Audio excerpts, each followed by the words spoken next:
It's the same, it's like just another training camp, another fight, another fighter, different shape, only human, 2 arms, 2 legs, 1 head. I have to hit continuously until he stops. To sum up a fight with me and Yarde, I just think it's a great fight either way. For people watching and for myself and him. I'm undefeated. He's more or less undefeated. Really, he's had 1 loss to an elite Kovalev, and you know, winner goes on, loser has to rebuild a little bit. It's win-win for anyone, I believe. So it's a great fight, and I can't wait. It's a great feeling being top of the bill, headlining another show once again, my 2nd show now, against such a credible opponent in Yarde, and it's a great British fight. British fights are always the best fights, I believe, you know, and this is just going to be another one of them, I think. I've known Lyndon all his life, since he's been born. I used to train his brother before him, Zenon, God bless his soul, and we was very close. He used to live with me as well, and we spent a lot of time, and he grown up around with us until he was a big man. When he was killed, Lyndon then got into boxing after that. Brian Hughes compared him to one of the greatest light heavyweights called Bob Foster. And Brian said to me, Pat, you know, this kid, he's got this style, he's got a really good style. And this was from being, he started boxing at a late age, really. He started boxing, I think, at the age of 16, 17. And he come to the gym and he learnt the game really quick. So the relationship that we've got is practically family, just like me and Zelfo. On that one, yeah, bring it up.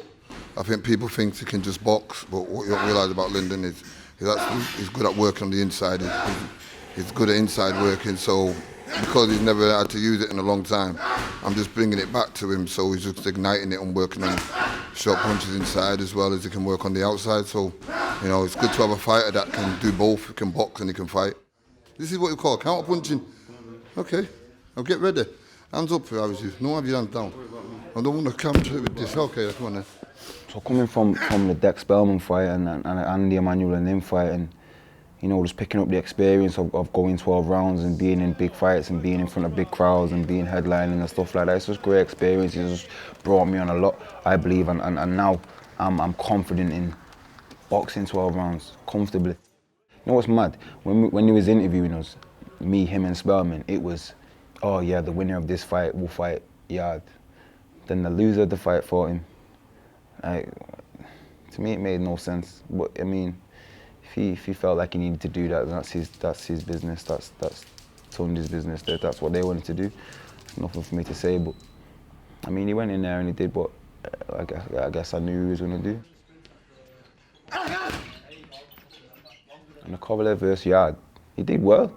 I mean, I'm not going to criticise him because he went into Rush, he went into the Lions Den, and he did what he nearly did it in the 8th round, but that's all he did. It was in the 8th round. He got beat every other round, really. Essentially, he got stopped off a job, knocked out for exhaustion. And the Yarde fight, I'm expecting an easy walkthrough. I hope he just comes in there and doesn't hit me at all and doesn't even want to hit me. It's be a friendly vibe. That's what I'm hoping for. I'm going to win, and that's it. And if he isn't stupid enough to think that I've not got power, then he will soon find out that I have, and he will have to then quickly. Side. There you go. That's it. And how big an opportunity for Lyndon is this? See, what you see, we talk about it's a big opportunity, not just for Lyndon, because I don't know why you're saying it's a big opportunity for Lyndon. It's a big opportunity for Anthony Yarde. You know, we're talking like Lyndon doesn't exist there. You know, when we say it's a big opportunity, it's a big platform for Anthony Yarde. Yeah, you know, it was no secret that he lost a family member or two through COVID and that, and you know, it was only right to just quick message, nothing too long. It was just a quick condolence on it, and I think it was Instagram. Just sorry for your loss and whatnot. I'm sure he'd probably do the same for me if he found out I'd lost somebody. And again, this is boxing. It's just business. There's no animosity between us. After the fight, we'll probably be cool. The trainers are going to be out of it come the day of the fight, because we're just there to remind them, really. There's nothing we can do now. Our jobs is now.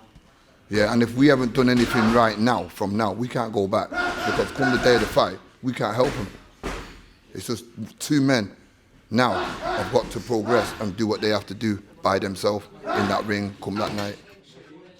I'd love to fight Buatsi and have that rematch from the amateurs. Again, I'm sure we'd make a great fight. There's nothing too rushed, but yeah, they're talking like I'm not here.